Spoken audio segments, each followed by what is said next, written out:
So I apologize on the delay. We went over Exodus chapter 9 a while ago. A ton has happened since then. I've been crazy busy. But I didn't feel right not doing chapter 9 before moving on to chapter 10. We went over chapter 10 today, but I didn't feel right skipping the video for Exodus chapter 9. So some of these notes might not make sense to me, but it's all right. We're going to deal with it. So starting in verse 1. Then the Lord said to Moses, "Go into Pharaoh and say to him, Thus says the Lord, the God of the Hebrews, Let my people go, that they may serve me. For if you refuse to let them go and still hold them, behold, the hand of the Lord will fall with a very severe plague upon your livestock that are in the field, the horses, the donkeys, the camels, the herds, and the flocks. But the Lord will make a distinction between the livestock of Israel and the livestock of Egypt, so that nothing of all that belongs to the people of Israel shall die." And the Lord set a time, saying, "Tomorrow the Lord will do this thing in the land."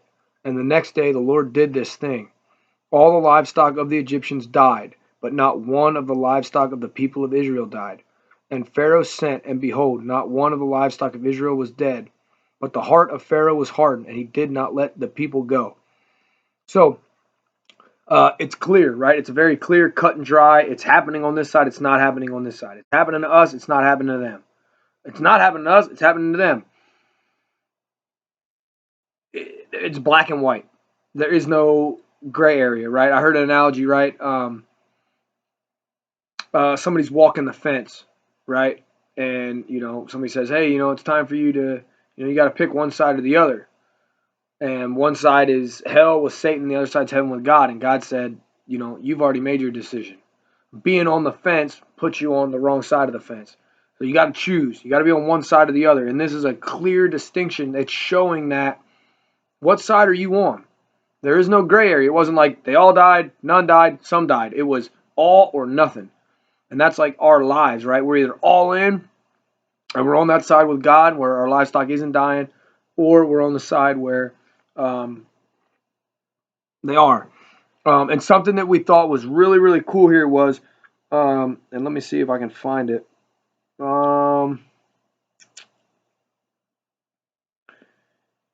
the Egyptians had what they called bull cults.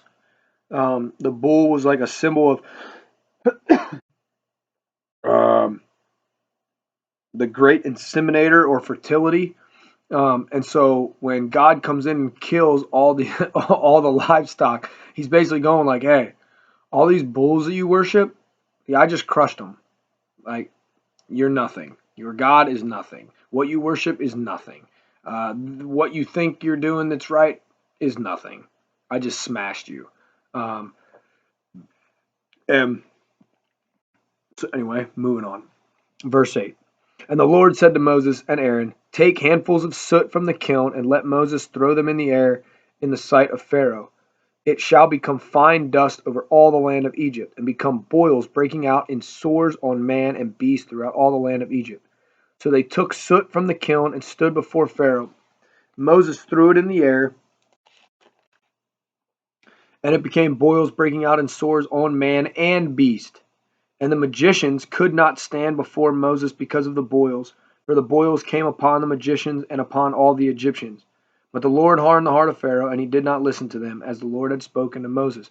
So imagine throwing dust in the air, and when it touches anything that's living, man or beast, they're covered in boils. And I'm not talking like, oh, little, I bet you it was the most excruciating boil that anybody had ever felt. Now, if you remember in chapter 8, when he brings when in different translations, gnats, maggots, lice, mosquitoes, whatever it was again, he used dust. The dust turned to the bugs. Now you have the dust turning to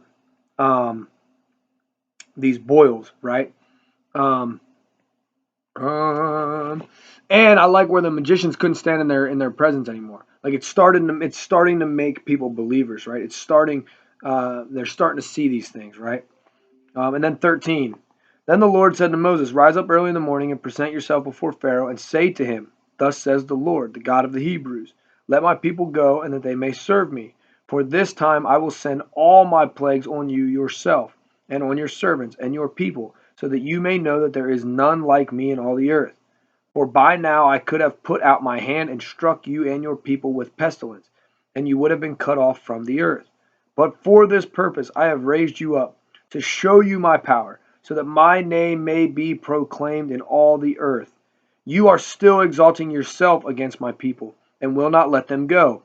Behold, about this time tomorrow I will cause very heavy hail to fall, such as never has been in Egypt from the day it was founded until now. Now therefore, send, get your livestock and all that you have in the field into your safe shelter. For every man and beast that is in the field and is not brought home will die when the hail falls. So this is kind of giving him an opportunity here to show that he has like a little bit of faith. Like he believes maybe just a little. Because if he believed maybe just a little, he'd bring in his people. And if he has no faith, if he has not even the slightest inclination that this God exists, why bring your people in? You can't bring them in and go, well, I think we might get hail tomorrow. The only way you would possibly think that we might get hail tomorrow is if you believe, right? So then whoever feared the word of the Lord among the servants of Pharaoh hurried his slaves and his livestock into the houses. Whoever did not pay attention to the word of the Lord left his slaves and livestock in the field.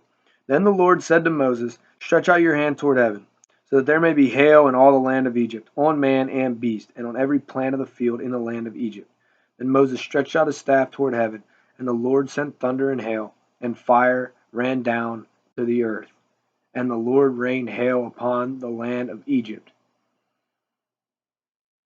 The people who didn't take their stuff inside and didn't prepare for the hail were the ones that were way too proud to accept that just maybe, even if it was like superstition, right? Well, these people say, I don't believe that this God is who he says he is.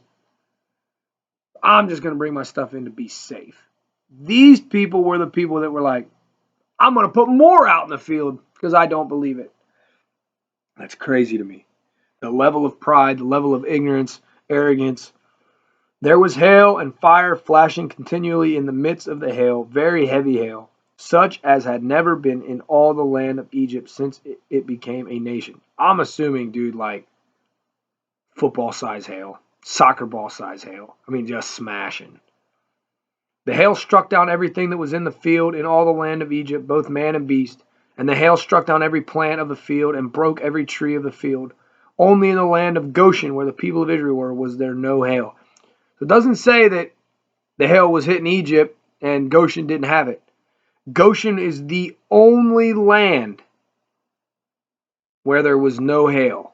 It means everywhere else is getting smashed with hail. Then Pharaoh sent and called Moses and Aaron and said to them, this time I have sinned. The Lord is in the right, and I and my people are in the wrong. Plead with the Lord, for there has been enough of God's thunder and hail. I will let you go, and you shall stay no longer.